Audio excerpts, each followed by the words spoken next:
Why it's okay to love butter again. Over the years, butter has received quite the bad rap, but it's time to reverse that thinking. The popular cooking edition is actually full of antioxidants and vitamin A, helps power cholesterol metabolism, thanks to the lecithin, and has been shown to contain cancer-fighting properties. Finally, it's time to give it some love. Butter, in its most traditional form, is essentially milk fat with smaller amounts of protein. But choosing the right type of butter is what's most important. Consider these facts the next time you're debating your butter choice at your grocery store's dairy section. 1. Consider allergies. Butter does still contain allergy-causing proteins, so if you have a milk allergy or sensitivity, you may want to steer clear. In such cases, choose healthy coconut oil or even clarified butter. 2. Go for ghee. Clarified butter, also known as ghee, most commonly used in Indian cuisine, is produced by melting butter and allowing the components to separate. The water evaporates, some solids float to the surface and are skimmed off, and the remaining milk solids sink to the bottom and are left behind when the butter fat, then on top, is poured off. Because of this, ghee has negligible amounts of lactose and casein, making it a better butter option for most people. 3. Don't let the fat count scare you. First, you shouldn't be eating buckets of the stuff on a weekly basis but instead using it, optionally, in some recipes, like bulletproof coffee. You can also use it for general cooking purposes since it's very stable under heat. 4. Read the right science.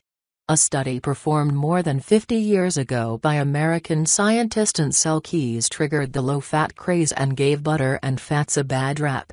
The 7 countries study showed that the risk and rates of heart attack and stroke were directly and independently related to the level of total serum cholesterol, which was, according to Keyes, largely caused by saturated fat and cholesterol from the diet. The study was so popular that his findings and suggestions were adopted by the American Heart Association and even the American government. However, Keyes failed to include other important cardiovascular enemies, like sugar, and only included data from 6 out of the available 21 countries of the study.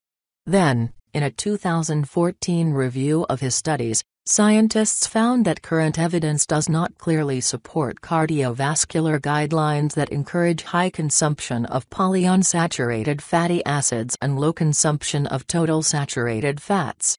The new science proved that fat isn't the problem. The wrong kind of fat is. Butter isn't the bad guy when it comes to heart disease.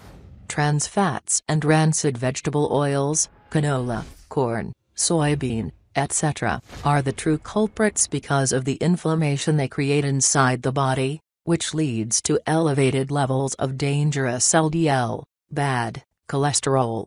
In fact, butter is actually good for you. 5. Grass-fed is best. As with anything, the source is most important. Whether choosing regular or clarified butter, please do your best to find a grass-fed and organic source. After all, the butter is a reflection of what the cow ate. You certainly don't want to be ingesting years' worth of pesticide residues and hormone injections.